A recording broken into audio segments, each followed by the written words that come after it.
Sword for witches. Who are the hunters, you ask? Folk like you and yours, I reply. The decent, kind haters of liars, doers of good. The kind who live according to the gods' laws, the nature's laws too. Those distinguished by the machinations of witches, magicers, and non-humans. All that separate us from us common folk is that we've the courage to take up arms, to defend our lands from evil, to slice out the gangrene that eats us from within.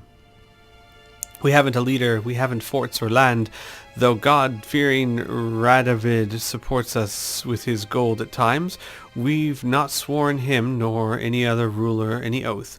We serve only the eternal fire, we listen only to our own conscience. Who can join us? Any who is right of soul, sound of body. You can find us in every large city in the north. Oh, it's the Order of the Flame. Oh boy. I was hoping Siegfried would be able to, you know, curb their tendencies a bit. Hunter's trousers. Grave hag decoction. Interesting. I will take it. I'll take that. I'll take that. And I'll extinguish that because screw you.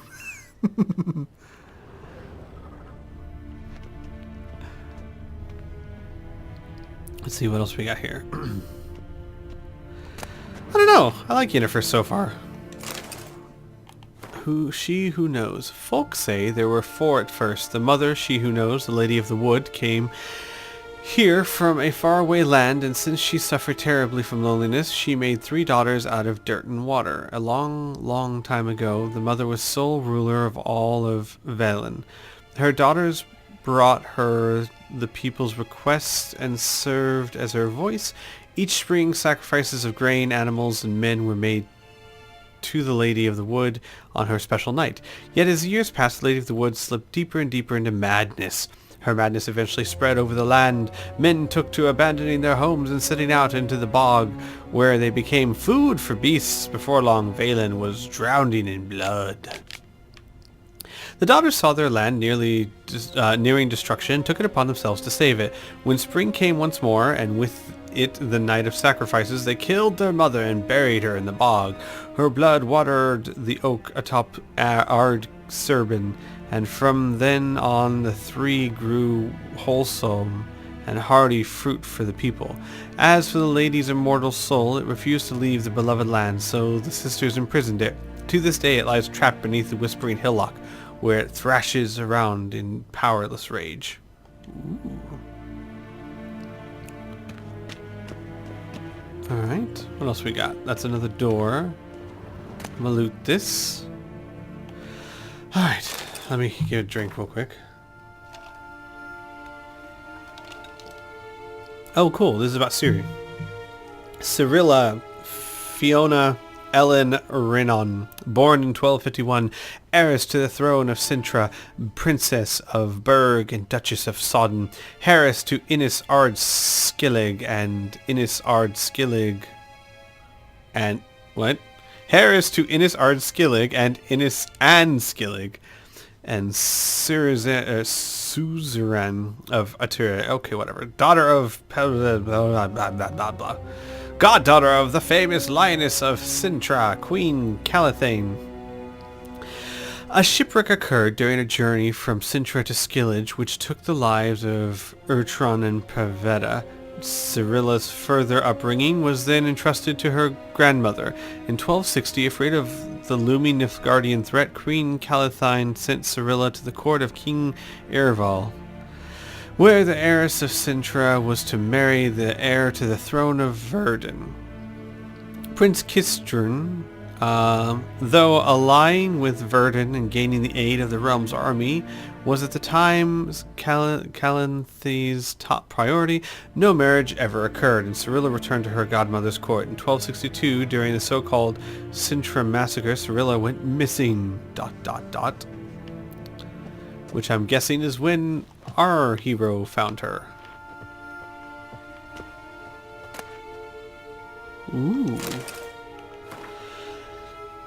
From farmers and herdsmen, milkmaids to midwives, all the common folk of the continent whisper sharing tales of the wraithy procession pounding across the sky. The wild hunt, they called it. Winds and gales, storms and blizzards arise when it is sighted, and all grows cold, though the sun shone bright moments before. Some remember only the cold from the shock of the encounter and claim the riders come always in winter, but nay, this is not so. The hunt brings its own ice. Death and war gallop in its wake, or so the superstition goes, yet evil enough is the hunt itself. It takes folk captive, youths most often, in the prime of their wildling years. With 10 or 20 summers behind them, the hunt rushes in and they disappear, only to return long years later with no memory of what passed in the time between. Huh. Sure, I'll take it, but I don't need to read that again. Screw you. You can read like that, Nilfgaards. Is there anything else? Is that everything in this room? Oh, hello. Did I get you? Collected verse of... Okay. Love.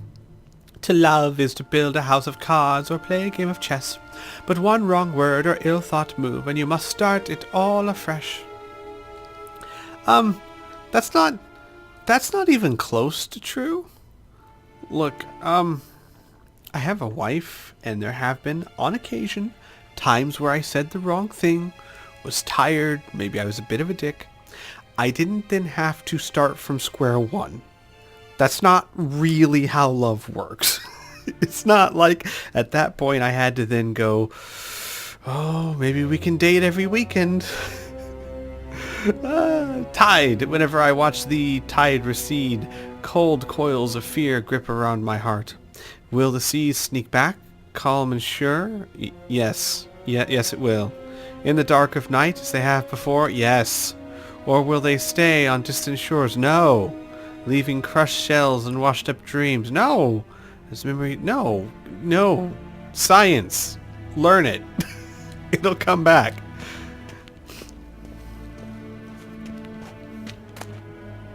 I will take it. And extinguish that. Screw you. I don't know why I'm so... Screw you, candles. And I just like... it amuses me to think that that servant guy is going to have to relight all these. God, that Geralt, what a horrible villain he is. Maha! I will extinguish all the candles in the room, and they will have to relight them. Ah!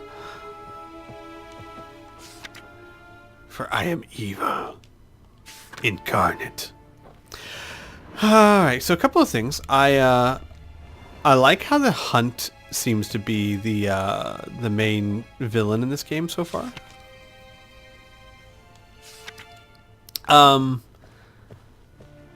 Because the hunt has been a thing that's been around ever since the first game. It's been talked about and whispered, and technically it was a final boss. Like, it's something I've been dealing with since the first Witcher. So it's nice to see them kind of come to the forefront now. Other thoughts I had. I like Yennefer so far. I haven't seen much of her, I admit, but I like her so far. I think I don't want to talk to them yet. I think she had a fairly mature reaction to the love affair of Geralt and Triss. I could see some people saying, wow, Yennefer, I mean, he lost his memory. Yeah. And I think she understands that. But you got to think of it from a realistic point of view. If you deeply love a man or woman, and you find that they have been sleeping with someone whom you consider a friend, there's a lot of feels in that. And at some level, it doesn't matter if it's justified or not. I mean, you can logically rationalize, yeah, hey, he lost his memory. He didn't know. That is not going to stop the screaming emotions inside your head saying, burn it all to the ground. Because emotions don't follow logic. And I think that, you know, the way she handled it, which was she kept her distance and she told him, look, I don't want platitudes. I don't want you to try and explain it away. It happened. It's a thing. let's drop it. That is far more mature than what many people in this world would do. I mean, let's be honest here. She could have slashed his tires and beat his windshield in, but she didn't. So I'm fine with that. Oh, and in my thought too about the genie, it said, like, you know, she was trying to capture the genie for her own ends and she almost destroyed the village. Yeah, that's not good. I wonder if she knew that she risked destroying the village. It could have been one of those things where she had no idea what she was doing, so naive selfishness. But obviously very selfish, but pff, who's not in this game? I mean, God, who is a paragon of virtue in this game? Definitely not Triss. That's for sure. Okay. More reading. Give me a second.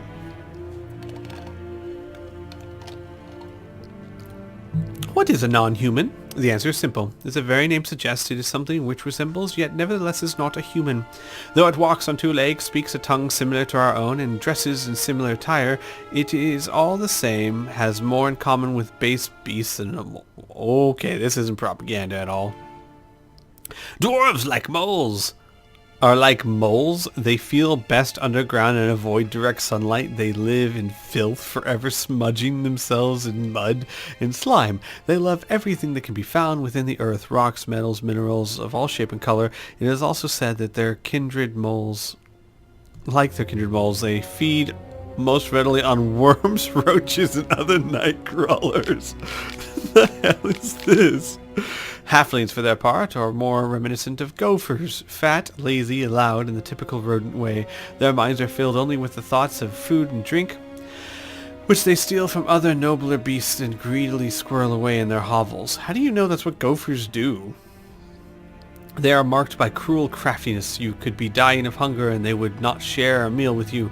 You could be howling from poverty and they could be swimming in gold and yet still fleece you for the last crown. Yeah, we're not stereotyping at all here. Elves, in turn, seem related to birds of prey that dwell in far-off Zerrikania. They care most for colored feathers. What? They would most readily spend all day staring at their reflections in the water, singing their own praises.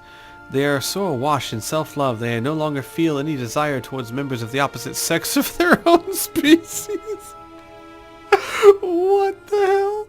Their appearance, unquestionably pleasant to the eye, is highly misleading, for they are extraordinarily cruel, and any who judge them by looks alone yeah, okay. I'm sorry. I'm having trouble reading this stupid propaganda. Elder races to our great fortune slowly dying. Oh, that's great. Joy fills the heart. Oh, okay. Alright, you bigot as prick. Ah, yeah, elves have lost all affection for the opposite sex. Well, where do elf babies come from? They're dying out. Yeah, but they're not having kids at all. No.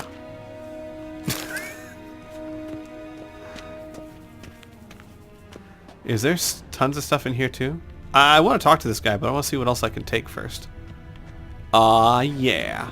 All kinds of stuff. Well, I'll take it. I can sell it. Pearls of the North. Okay. No one can claim to have traveled... Wait, is this the same thing though? Yeah, okay. No one can claim to have traveled the northern realms who has not been to Novigrad.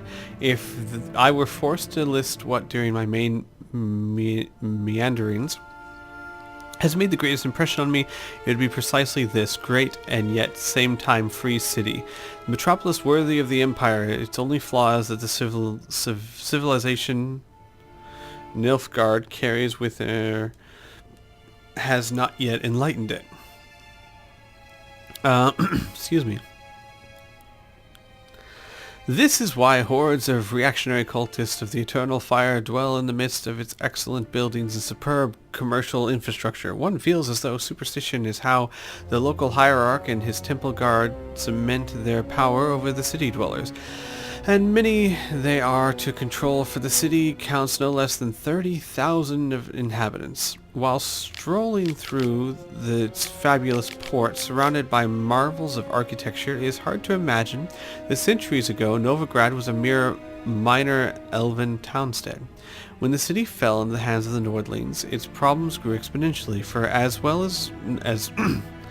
as is well known, the people of the north can do a great many things, but peaceful and orderly cohabitation is not one of them. And so Novigrad first belonged to Redania, and then fell under Temerian rule, until finally it ended after endless compromises and bargains, it became a free city. That's neat. But is a city truly free? I dare to doubt it. Redanian influence makes itself felt too strongly on every street corner, and the fact that the city is located with Radovid's territory speaks for itself. While wandering the city's streets, I came across 4 water mills, 8 banks, and nearly 19 pawn shops. There are also a great many houses of simple pleasures, such as taverns and brothels, and Novigrad's commitment to matters of faith is borne witness to by the fact that the city contains no less than, I kid you not, 19 temples of the eternal fire. Good lord. What more can be said? I think Novigrad has all the markings of a capital of the world, and perhaps is what it will one day become. First, however, someone needs to bring order to within her walls. Huh. You know, gotta hand it to that book. It was at least a lot more fair and balanced than that idiocy I read over there. Watch the game proves me wrong, and dwarves do just eat worms, and... Huh. What shall become of Temaria? Temaria, a land where milk and honey once flowed. What did she wrong? In what did she wrong the gods so they should treat her so cruelly? The pearl of the north to some, she proved a galloping range for Nilfgaardian cavalry to others. As a country, it had survived 2 previous wars against the Empire. It was here that the war's bloodiest battles were fought. It was in Temaria where their most bestial deeds were wrought. It was Temerian civilians who bore the full brunt of these wars' horrors. And bear them we did, bravely and steadfastly, until the demise of our great protector, King Foltest. Then Providence turned its fickle face from Temaria. Murdered most treacherously, Foltest failed to leave Temaria a worthy successor. And so all manner of cur soon fell upon her, tearing her apart like so much carrion. She had no more allies then. None remembered that we had once been the armor protecting the north from the designs of the mad dancer. He who had the gravestones of his foes pounded into the ballroom floor. A free and independent Temaria is no more. A dark-faced sun looms over her every rampart. Yet we Temerians live on, and always will, as long as folk believe. The usurper who took our beloved capital, Vizima, to treat as his property will forever peer over his shoulder in fear. For in the shadows lurks not one danger, but the power of a nation of daggers, waiting to deal justice's blow. Yeah, well, good luck with that.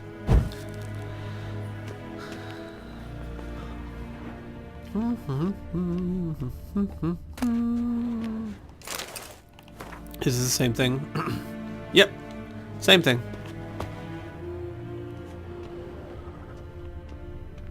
What do we got here? I'll take it. I'm robbing this castle blind! It's so rare that I get to loot things, because most of the time I feel horribly guilty about it. Not this time.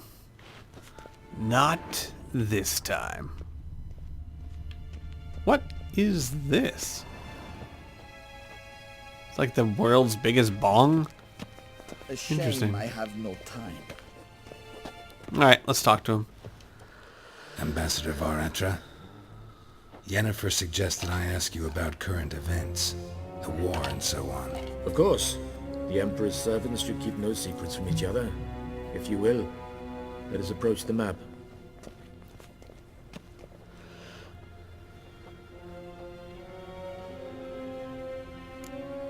Okay. How's the war going? I mean, apart from the fact that Nilfgaard's triumph is imminent. I assume this to be a private conversation. We've no witnesses, so let's dispense with the propaganda, even that shrouded in irony. Our offensive was going splendidly until winter came. Edirne was in such disarray that we encountered no resistance. We had reached the Pontar before the first snows. Only a weakened Kedwin remained, and Radovid's Redania, which had ignored the rest of the North's pleas for help. We thought they'd sue for peace, perhaps even submit to vassalization. We waited for spring, certain of victory. Radovid? Submit? Yes, a vain hope, I agree. Radovid sent no peace envoys, nor did he advance on our positions. Instead, he trudged over the snow-bound Kestrel Mountains and attacked Kedwin, his ally. This attack took the Kedweni by surprise. They were still mourning the loss of their king. Rudderless and dejected, they laid down their arms after a few lost skirmishes and joined Radovid. And so by spring, instead of 2 weak enemies, we had only one powerful one. That's really clever on Radovid's part.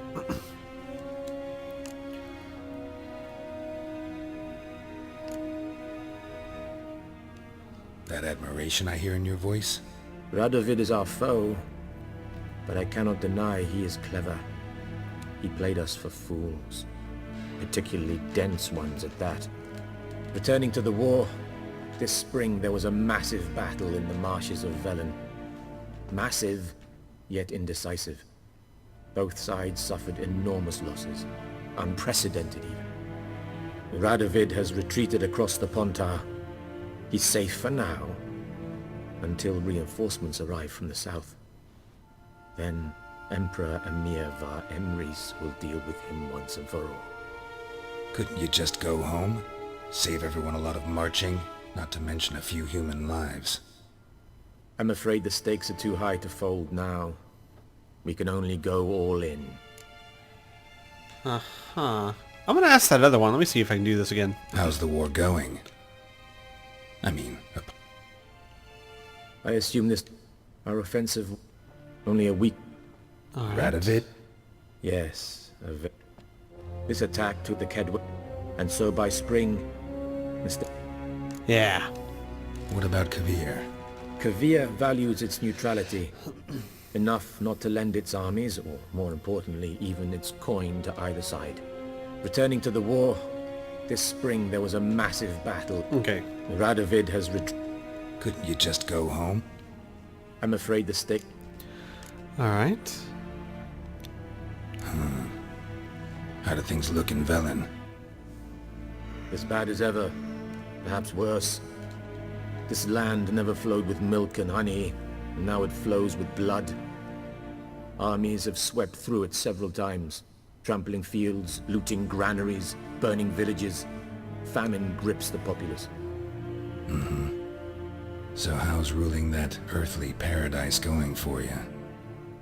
Not well, to be honest. Our forces are spread thin as it is, and Velen is chiefly swampy forests that are difficult to control. We've had several patrols never return to their camps. Thus, we've temporarily delegated authority in this region to a certain Nordling, a former low-ranking officer in the Temerian army, one Philip Strenger, better known by his nom de guerre, the Bloody Baron. I advise you well. Avoid him. Interesting.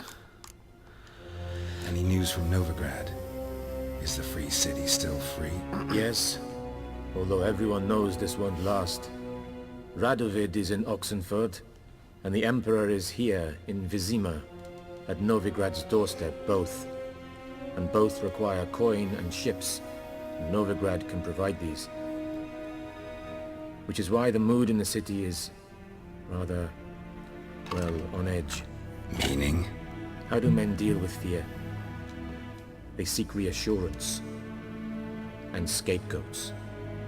The Church of the Eternal Fire understands this perfectly, and so it promises to improve the lives of its flock by pointing out the guilty. Who started the war? Who profits from it? Why, it's obvious. Mages, elves, dwarves, in a word, any and all deviants. I've been stationed in Novigrad for 13 years. First as a consul, then as ambassador. I've seen a great deal. Cruelty, cynicism, greed. But what is happening there now concerns me greatly. Me too. There's nothing I hate more when people add weight to the Scoia'tael. What's new in Skellige? Nothing. The islanders pride themselves on that, don't they? Doing everything according to tradition, as their forefathers did. And like their forefathers, they quarrel with each other, pillage, occasionally attack our transports. This is cumbersome, but nothing more. Skellige has always been a footnote to history, and so it shall remain. Sound awfully confident. What if King Bran manages to unite the Jarls? Lead all the clans against your fleet? King Bran is a feeble old man. From what I know, he barely remembers the names of his own vassals. Uniting all might prove difficult. Interesting. So that's a nice view of the world right now. Thanks for your help. Think nothing of it. May the great sun light your path. What a nice guy. Yes, Geralt? Something else? Anything else to ask? No? Okay then. Thanks for your help. Think nothing of it. Okay. Well, I guess that's that. Now where do I go? Oh wait, that's where... Okay.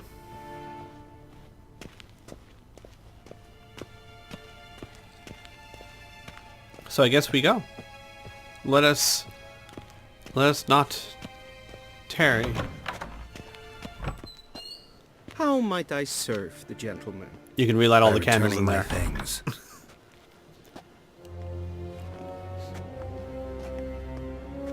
Citrus and cloves. The fragrance will keep the gentleman's robes fresh somewhat longer. Thanks, bunches. The Emperor is not known for his patience. He wants his daughter back safe and sound, as soon as possible. Yeah, mentioned something of the sort. So long. Barbarians. Did you say something? Sorry, I'm sorry. Did you say something? I have my eye on you, Nordling. Uh-huh. Uh-huh. Uh-huh. Sorry, I'm just keep recalling a certain Nilfgaardian camp in Witcher 2 that... Oh... I don't know, something happened to it. It's crazy. I'm taking all your herbs.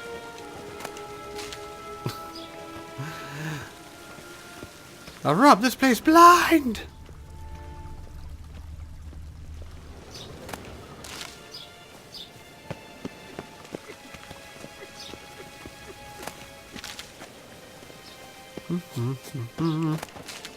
Give it. Cross the Yara, we will cross the Pontar as well. Good for you. Glad you're so full of yourselves. Hello?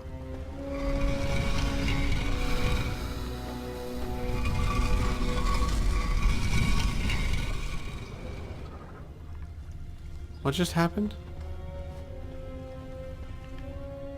What did I do? Aha!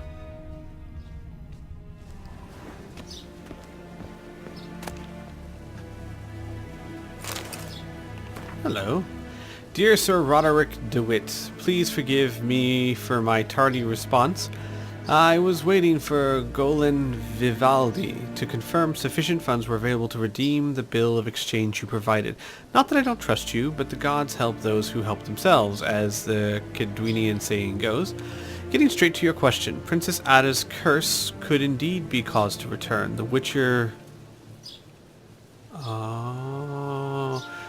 from Rivia had only a rudimentary knowledge of the magic arcana, so was not able to fully remove the spell, and instead only temporarily disrupted its workings.